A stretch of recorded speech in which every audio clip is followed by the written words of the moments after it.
malam Kamis tanggal 16 Oktober duduk di Masjid Al-Huda maghrib, itu tidak cerita. Yang nyata itu yang sekarang kita belum sampai ke sana, yaitu akhirat. Nah, orang yang lalai, orang yang lupa itu seperti itu. Kemudian kata Imam Sa'ad Al-Tusturi, orang yang al-asi, sedangkan pelaku dosa itu seperti sakral. Sakral itu orang mabuk, orang tender. Dia membuat kerusakan tanpa disadari, nabrak sana nabrak sini, itu pelaku maksiat. Itu tanpa disadari dia sedang menghancurkan apa saja yang ada di sekitar dia, bahkan bisa membinasakan dirinya. Itu pelaku maksiat. Nah, kemudian kata beliau, Imam Sa'ad At-Tusturi mengatakan wal musirru halikun.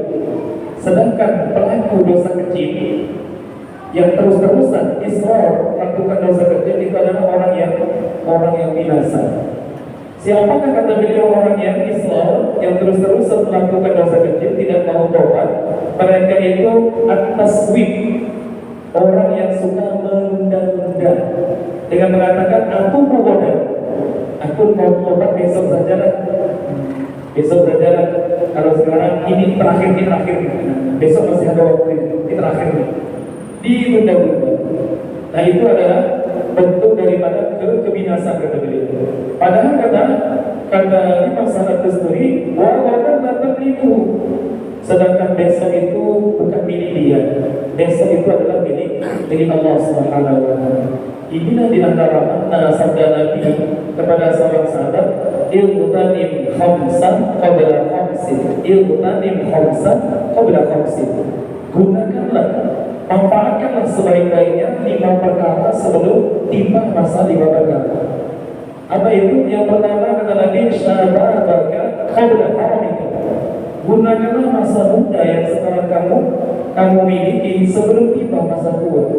Mumpung masih muda, fisik masih kuat, manfaatkanlah sebaik-baiknya sebelum datang tua. Kalau datang tua hanya ada keinginan, tapi kemampuan sudah tidak memungkinkan lagi. Hanya ada kemampuan tidak memungkinkan lagi.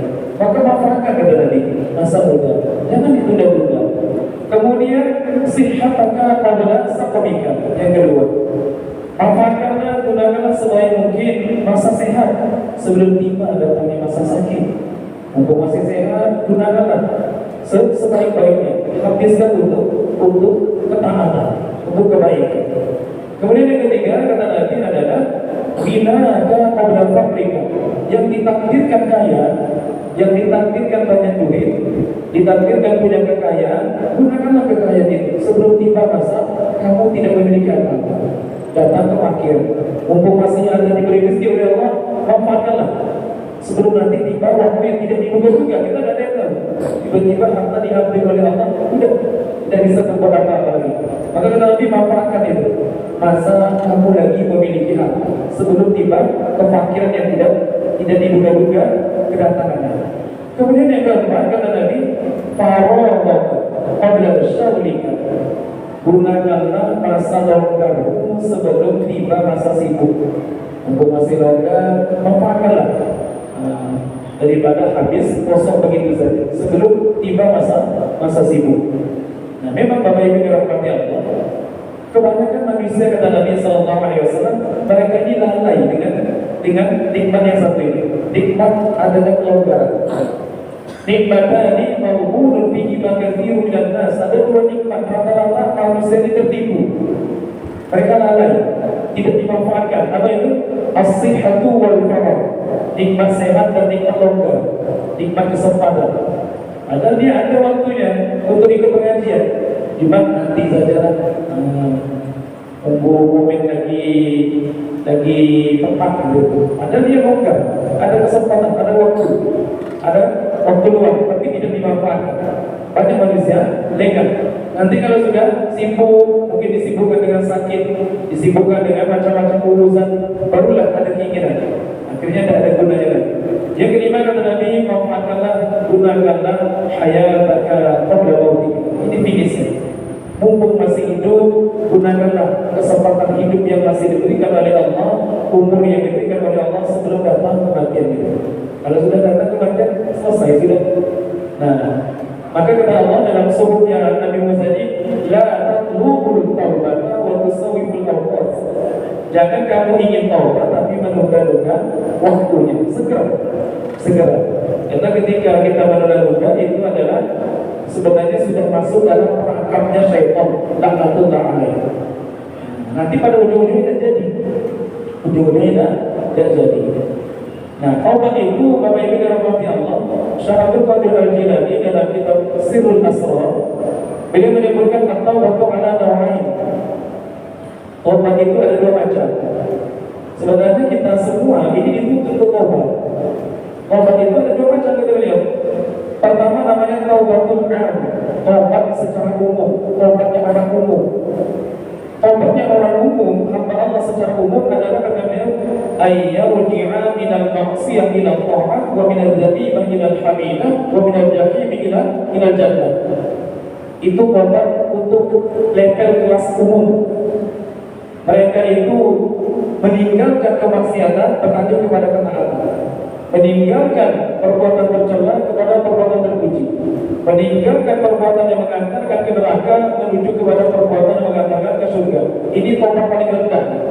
Ini taubat level secara umum. Nah, tetapi ada kata beliau peningkatan yang kedua, taubatul khas, taubatnya orang khusus. Apa itu? Ayat bima ba'da usuli hadhihi taubat minal hasanat ila al-ma'arif wa minal ma'arif ila al-darajat wa minal darajat ila al-qurbat wa minal qurbat ila al-unsi ma'allah. Jadi tingkatan taubat itu sebenarnya ada tangga-tangganya. Yang taubat yang kedua ini kata beliau bagi mereka yang sudah berhasil melakukan taubat yang pertama, dia tidak bermaksiat, dia sudah taat, dia sudah rajin ibadah, tapi dia bertobat. Tobat apa? Tobatnya itu untuk meningkatkan mutu kualitas ketaatan dia. Yang tadinya hanya sebatas ibadah, naik kepada level untuk semakin nikmat dalam ibadah, sehingga semakin kenal, semakin kuat hubungannya dengan Allah. Terus meningkat sampai level kedekatan dengan Allah. Nah, jadi taubat ini sebenarnya berlaku untuk semua hamba Allah, baik yang pelaku maksiat maupun mereka yang sudah taat. Dituntut untuk bertaubat. Dan jangan ditunda-tunda. Kalau hari ini sudah sembahyang, maka taubatnya apa? Taubatnya itu adalah dengan meningkatkan kualitas sembahyang. Apakah bertambah khusyuk, apakah sudah ditambah ibadah amalan sembahyang sunnahnya. Itu namanya cara bertobat untuk meningkatkan kualitas. Terutama Bapak Ibu dirahmati Allah Subhanahu wa taala di bulan Rabiul Akhir ini. Kok khusus Rabiul Akhir ini? Kita sekarang masih di bulan Rabiul Akhir. Malam ini kalau tidak salah 23 24. Rabiul Akhir itu ada peristiwa penting. Rabiul Akhir itu Bapak Ibu yang memberi nama Rabiul Akhir itu namanya Kilab bin Murrah, kakek kelimanya Nabi Muhammad bin Abdullah bin Abdul Muttalib bin Hashim bin Abdi Manaf ibni Qusay ibni Kilab ibni Murrah. Kilab ini memberi nama Rabiul Awal Rabiul Akhir. Kenapa disebut Rabiul Awal Rabiul Akhir? Dia memberi nama itu karena sesuai dengan musimnya. Kebetulan ketika itu pas musim sepi, tumbuh-tumbuhan hijau, pohon pada berbuah, pokoknya musim sepi. Dan itu terjadi 2 bulan. Maka disebut dengan Rabi awal, Rabi tadi, ada 2 bulan. Rabi itu bahasa Arabnya artinya musim sepi. Rabi itu musim sepi, Rabi itu. Awalnya namanya tidak seperti itu. Nah, yang kasih nama itu adalah kakek kelimanya Nabi Muhammad. Pada tahun 4 Hijriah, selepas Nabi berada di Madinah 4 tahun memerangi Bani Nadir. Nah, pada bulan Rabiul Akhir itu Bapak Ibu, itu turun surah Al-Hasyr. Surah Al-Hasyr juz 200. Di antara pesan penting dalam surah Al-Hasyr itu, silakan buka surah Al-Hasyr ayat 18. Ayat 18. Yang bunyinya itu ya ayyuhalladzina amanu taqullaha wal tanzur nafsun ma qaddamat lighad. Wahai orang yang beriman, bertakwalah kepada Allah wal tanzur nafsun ma qaddamat lighad. Dan hendaknya kata Allah setiap jiwa, setiap masing-masing orang memperhatikan apa yang telah dia perbuat untuk hari esok, hari akhirat. Artinya ini upaya muhasabah diri, mengevaluasi hari ini apa peningkatan saya untuk menyambut kehidupan akhirat. Waktu yang telah melewat, umur yang telah saya habiskan itu, apa yang telah saya perbuat untuk menyambut kehidupan akhirat. Jadi pesan penting pada ayat ini adalah untuk mengevaluasi diri. Nah itu tadi caranya dengan bertaubat. Bagi yang sudah taat, meningkatkan ketaatan. Yang belum taat, tinggalkan ketaatan. Yang masih bergelimang dengan dosa, cepat-cepat tinggalkan itu. Kata Allah, wa'alaikum nafsumma qaddamasliwa. Kemudian yang menariknya Bapak Ibu, pada ayat 18 surah Al-Hasyr itu lanjut lagi. Wa'alaikum nafsumma qaddamasliwa wattaqullah. Diulang lagi perintah takwa oleh Allah. Wattaqullah innallaha khabirum bima ta'malun. Sesungguhnya Allah mengetahui apa yang kamu lakukan. Ini sebagai ulama mengatakan, bahkan sepakat, satu-satunya ayat dalam Quran, satu-satunya ayat dalam Quran, dalam satu ayat dua perintah takwa, dua kali. Biasanya satu ayat itu dimasukkan di perintah takwa, tapi Al-Hasyr ini tidak. Saking pentingnya. Jadi satu ayat menyimpan dua perintah takwa. Pertama, ya ayyuhalladzina amanu taqullaha wa tanzur nafsun ma qaddamat lighad. Lanjut lagi, wattaqullah. Dua kali Allah ulang. Apa maksudnya? Ada mengatakan itu hanya ditakkid untuk memperkuat saja. Itu sebagian mengatakan itu. Tapi ada mengatakan tidak. Itu ada makna hikmahnya.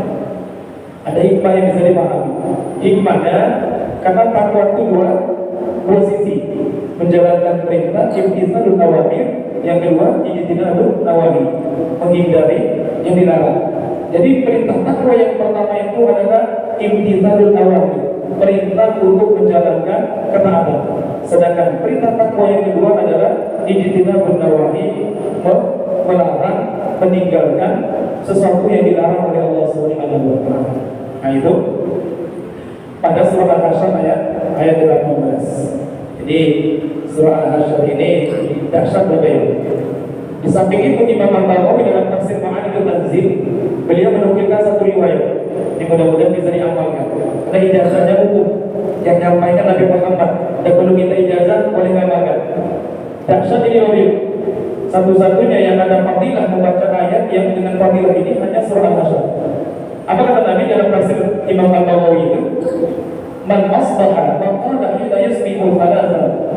Siapa yang di waktu pagi hari, masuk pagi besok, sudah selesai selain subuh, ini dari Nabi sallallahu alaihi wasallam, dia membaca sebanyak 3 kali.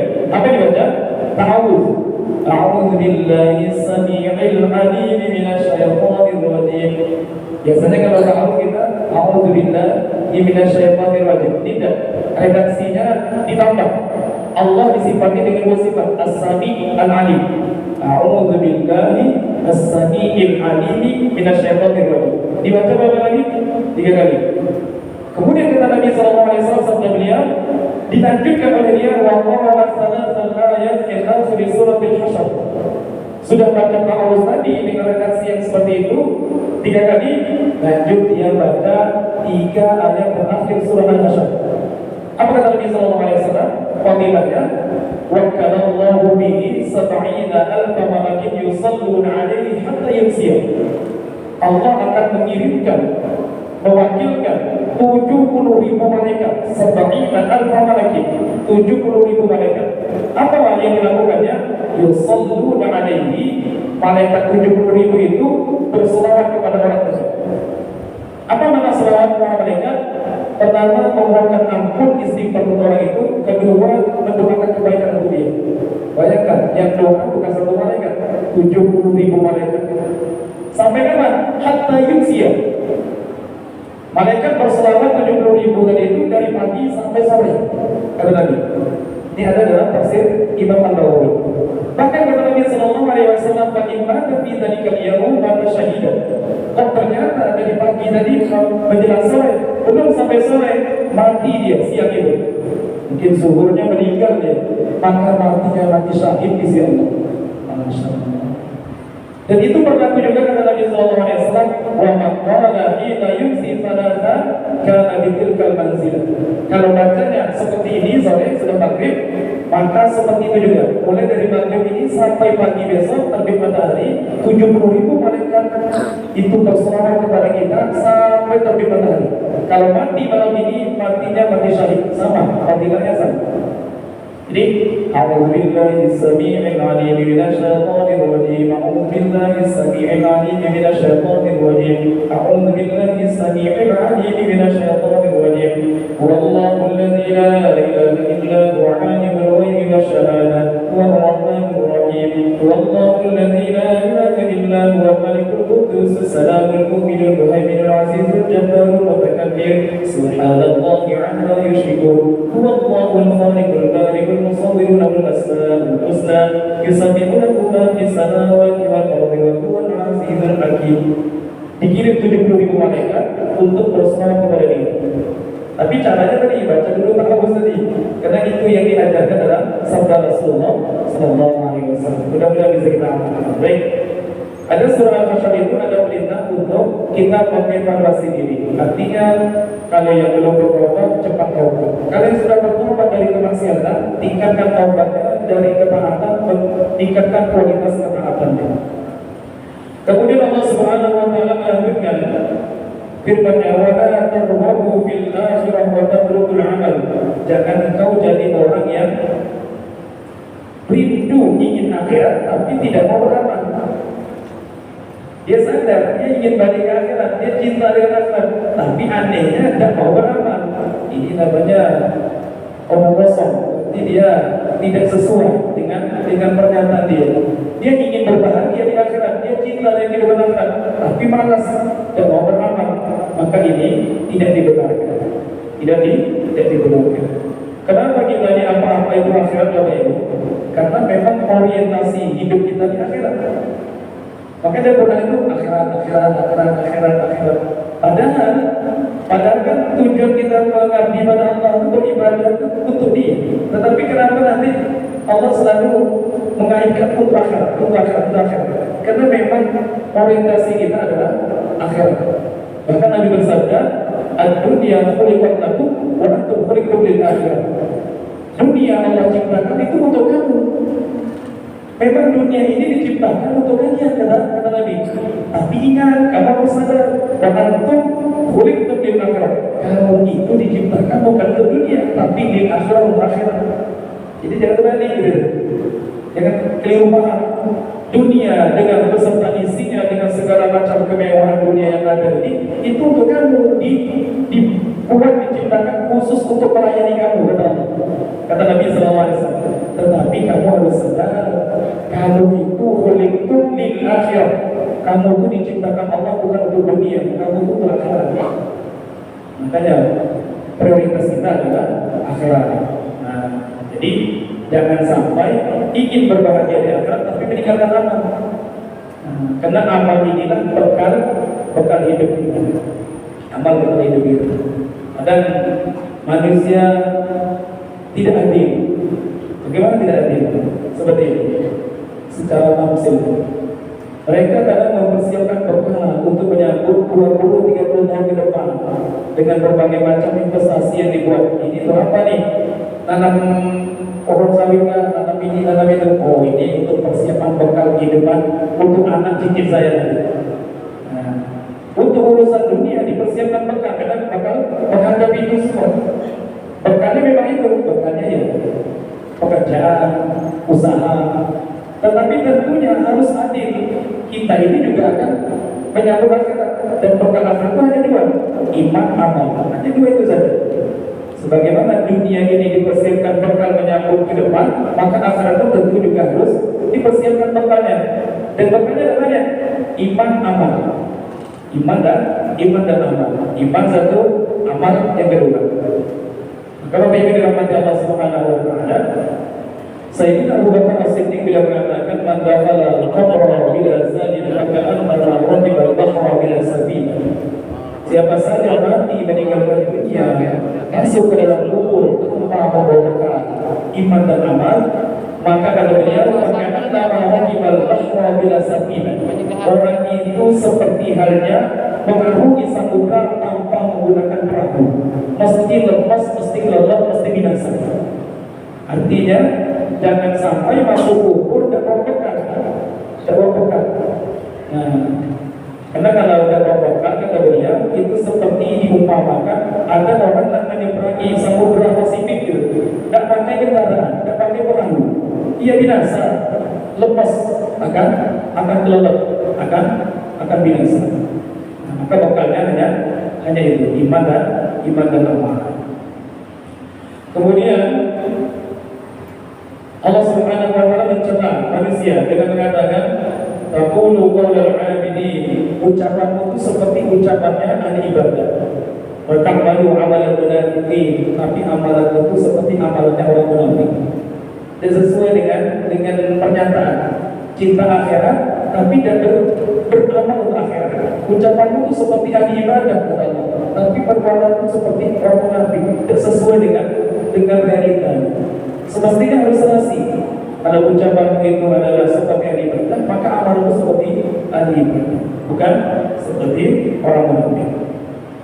Di antara buktinya juga ketika Allah mencela manusia, kamu tuh ucapannya seperti ahli ibadah tapi amalnya seperti orang munafik. In mu'tina lam taqna wa in bulina lam tasbir. Kamu itu kalau diberi sesuatu oleh Allah tidak pernah puas, tidak pernah mengalah. Kalau kamu yakin rezeki itu dari Allah, semuanya sudah ditangkap oleh Allah, tetapi nyatanya kamu merespon rezeki pemberian Allah itu tidak pernah puas, mirip seperti orang munafik. Mirip seperti orang munafik. Dan kamu kalau diuji oleh Allah dan tasbir, diberi bala, diberi ujian tidak pernah bersabar. Apalagi wa ta'muru bil khair wa la taf'alu. Kamu memerintahkan kebaikan tapi tidak kamu kerjakan.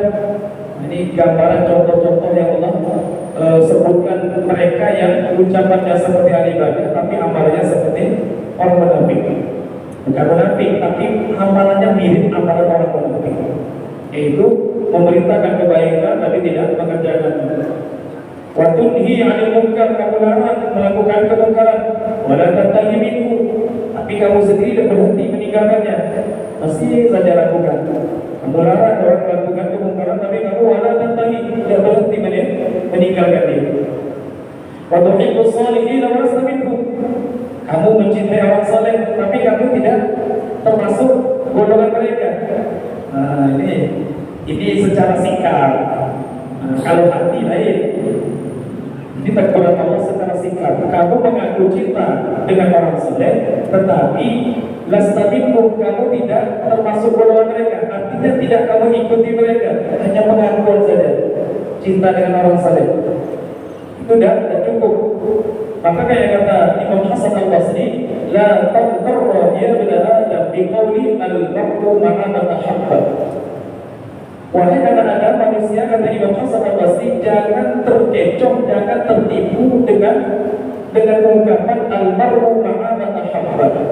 Seseorang akan dikumpulkan di akhirat bersama orang yang dicintainya. Maka itu hadis. Betul apa Ibu? Hadis itu. Kata Nabi, anta ma'a ahbabta, kamu akan berkumpul sama orang yang dicintai. Itu jangan dipahami berarti cukup modal cinta, kemudian berharap berkumpul sama mereka. Tidak cukup. Harus ada upaya untuk menapak kita mengikuti mereka semampu. Harus. Kenapa kata Imam Hasan Al-Basri? Logikanya seperti ini, analisanya. Kalau hanya bermodalkan cinta, ketahuilah Yahudi dan Nasrani mengklaim cinta Nabi Musa, cinta Nabi Isa, tapi menyelisih Nabi Musa, menyelisih Nabi Isa, ujung-ujungnya tidak bersama Nabi Musa dan bersama Nabi Isa.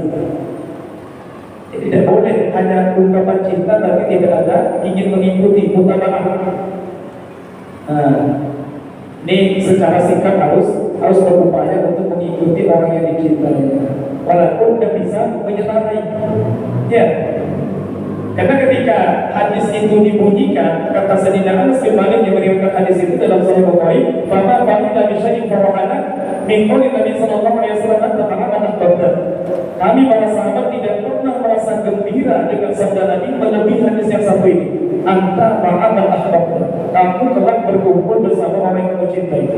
Kenapa? Kata Sayyidina Anas, sebab kami semuanya cinta dengan Nabi Muhammad. Jadi peluang berkumpul dengan Allah itu besar sekali. Maka kata beliau, "Ma'ana uhibbu Rasulullah wa Abu Bakar wa Umar wa illa a'mal bi mithli a'malihim wa arju an akuna ma'hum bi hubbi iyyahu."